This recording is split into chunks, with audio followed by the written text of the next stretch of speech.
Hello viewers, welcome to our home tutor channel. এখন আমরা চলে এসেছি পূরক কোণের ত্রিকোণমিতিক অনুপাত সংক্রান্ত সমাধান নিয়ে। তাহলে পূরক কোণ সম্পর্কে প্রথম আইডিয়াটা আমাদের দরকার। পূরক কোণ আমরা কাকে বলবো? যখন দুটো কোণের সমষ্টি 90 ডিগ্রি হবে তাকেই আমরা বলবো পূরক কোণ। একটাকে আরেকটার রেসপেক্টে পূরক কোণ বলা হচ্ছে। মানে ধরা যাক এ কোণ প্লাস বি কোণ, এই দুটো যদি 90 ডিগ্রি হয় তাহলে এ কোণকে বি কোণের রেসপেক্টে পূরক কোণ বলা হবে, আবার বি কোণকে এ কোণের রেসপেক্টে পূরক কোণ বলা হবে। একটা ছোট্ট সমাধান নিয়ে আসি আমি। বলছে sine square alpha plus sine square beta equal to 1 প্রমাণ করতে হবে। কখন? না যখন alpha plus beta equal to 90 degree হবে। তাহলে দেখা যাক প্রথম অঙ্কটায় কি আছে। আমি অঙ্কটা টুকে নিচ্ছি। Sine square alpha plus sine square beta equal to sine square alpha plus বিটার জায়গায় আমি লিখতে পারি তো, বিটার জায়গায় 90 degree minus alpha, beta equal to আমি তো এটা লিখতে পারি 90 ডিগ্রি মাইনাস আলফা। তাহলে sine square 90 degree minus alpha আমি লিখতে পারি। এখানে একটা সূত্র ছিল আমাদের, নিশ্চয়ই মনে আছে, sine 90 degree minus theta equal to cos theta. ঠিক সেম সূত্র আমরা অ্যাপ্লাই করব। তাহলে সাইন স্কোয়ার আলফা প্লাস এটা সাইন 90 ডিগ্রি মাইনাস থিটা মানে কস থিটা, তাহলে cos square alpha sine square theta plus cos square theta equal to 1, তার মানে sine square alpha plus cos square alpha equal to 1। এটা নিশ্চয়ই আমরা প্রমাণ করতে পারলাম। এটা একটা শর্ট কোয়েশ্চেন আসতে পারে। পরবর্তী অঙ্কে দেওয়া আছে এ কোণ প্লাস বি কোণ ইকুয়াল টু 90 ডিগ্রি, মানে এই দুটো কোণ হচ্ছে একটা রেসপেক্টে পূরক কোণ। তাহলে 1 plus tan a divide by tan b equal to প্রমাণ করতে হবে sec স্কোয়ার a। তাহলে আমি প্রথম বাম পক্ষ যেটা আছে আগে টুকে নিই। 1 plus tan a divide by tan b, তাহলে একই রকমভাবে আমরা লিখবো 1 plus tan a, tan b টাকে আমরা তাহলে কিভাবে লিখবো? 90 ডিগ্রি মাইনাস a, তাহলে tan 90 degree minus a। tan 90 degree minus a মানে হচ্ছে cot a, তাহলে 1 plus tan a divide by cot a। এবার আমরা জানি cot, তাহলে cot a মানে হচ্ছে 1 ডিভাইড বাই tan a, তাহলে cot a, তাহলে cot a কে যদি আমরা 1 ডিভাইড বাই tan a করি তাহলে 1 প্লাস tan স্কোয়ার a। এই 1 প্লাস tan স্কোয়ার a মানেই তো sec স্কোয়ার a।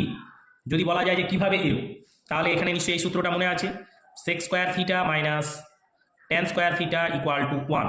এখান থেকে দেখো sec square theta equal to 1 plus tan square theta, তাহলে 1 প্লাস tan স্কোয়ার a মানে হচ্ছে sec স্কোয়ার a। এটা আমরা নিশ্চয়ই এখানে প্রুফ লিখে দেবো।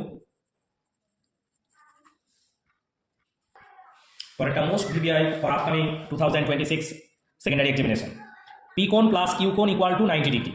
তাহলে প্রমাণ করতে হবে কি না root of sine P divide by cos Q minus sine P into cos Q equal to cos P. এটা আমাদের প্রমাণ করতে হবে। তাহলে আমি বাম পক্ষ থেকে আগে কি পাচ্ছি আগে দেখে নিই, ঠিক আছে? এটা মনে করা যাক অঙ্ক। তাহলে এখান থেকে আমি আগে কি পাচ্ছি দেখে নিই। সাইন পি কস কিউ, তো তাহলে cos 90 degree minus P minus sine P cos 90 degree minus Q equal to তাহলে কত দাঁড়াবে? এটা হচ্ছে root of sine P divide by cos 90 degree minus theta মানে হচ্ছে সাইন পি, এখানেও সাইন পি ইন্টু এটা মানে হচ্ছে সাইন পি। ব্যাস, ইকুয়েশন আরও একটু ইজি হয়ে গেল। সাইন পি কেটে যাবে, তাহলে কেটে গেল কত? 1 minus sine square P, sine square theta plus cos square theta equal to 1 আমরা জানতাম। Sine square theta plus cos square theta equal to 1, তাহলে 1 minus sine square, 1 minus sine square equal to cos square. তাহলে এইখান থেকে আমি এটা লিখবো, এটা equal to cos square P. তাহলে কস স্কোয়ার পিকে রুট করা হলে কস পি, আমাকে এটাই প্রমাণ করতে বলা হয়েছিল। তাহলে আমি এখানে প্রুফ লিখে দেব। এখানে আমরা যে অঙ্কটা সলিউশন করতে এসেছি, sine 17 degree equal to X by Y হলে প্রমাণ করতে হবে sec 17 degree minus sine 73 degree equal to X square divide by Y into root of Y square minus X square. এই অঙ্কটা হচ্ছে 90 রকমভাবে আসতে পারে, যেহেতু আমরা জানি 1 প্লাস 89 ইকুয়াল টু 90 ডিগ্রি। এইভাবেও দিতে পারে, সাইন 1 ডিগ্রির মান যদি এত হয় তাহলে সেক 1 ডিগ্রি মাইনাস সাইন 89 ডিগ্রি সমান এইটা, একই হবে অঙ্ক। কথাটা বোঝা গেল? এই একটা অঙ্ক থেকে আমরা 90 রকমভাবে অঙ্কটা করতে পারি, 90টা স্টাইল, ঠিক আছে? তাহলে এটা আমাদের খেয়াল রাখতে হবে। সাইন 17 ডিগ্রির মানটা দেওয়া আছে, তাহলে সাইন 17 ডিগ্রি যেহেতু মান দেওয়া আছে আমরা সব কটাকে সাইনে কনভার্ট করবার চেষ্টা করবো। তাহলে বাম পক্ষটা কি আছে আগে দেখে নেওয়া যাক।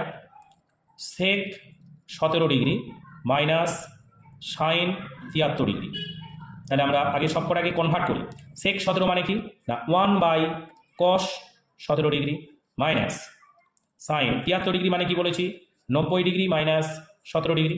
তাহলে এটা একটা লাইন না করলেও হতো, আমরা যেহেতু করছি এটা করে দিই। cos 17 degree minus cos 17 degree sine 90 degree minus theta মানে হচ্ছে cos থিটা। এইখানে যে ইকুয়েশনটা এবার দাঁড়াচ্ছি এটাকে আমরা দেখব। এটা কি দাঁড়ালো না cos of 17 degree 1 minus cos square 17 degree লসাগু করে নিলাম। তাহলে 1 মাইনাস cos স্কোয়ার মানে সাইন স্কোয়ার। তাহলে এইখানটায় দাঁড়ালো আমাদের সাইন স্কোয়ার 17 ডিগ্রি। এবার এই cos 17 ডিগ্রিকে সাইনের আকারে প্রকাশ ঠিক এইরকমভাবে আসবে, sine square theta plus cos square theta equal to 1। এটা একটু করে দিচ্ছি জাস্ট। তাহলে cos square theta equal to কী হবে 1 মাইনাস সাইন স্কোয়ার থিটা।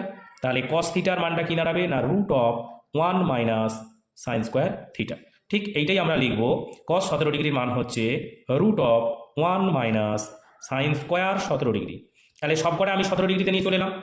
এখানে সাইন 17 ডিগ্রির মানটা দেওয়া ছিল এক্স ডিভাইড বাই ওয়াই। এবার খালি জাস্ট মান বসাবার পালা, আর কিছুই নেই। এবার ক্যালকুলেশন। তাহলে এটা হবে কি X square divide by Y square. এটা কি দাঁড়াবে 1 minus X square divide by Y square. যদি নিচেটায় ক্যালকুলেশন করা হয় X square divide by Y square, এটা লসাগু করো ওয়াই স্কোয়ার। তাহলে এখানে হবে Y square minus X square.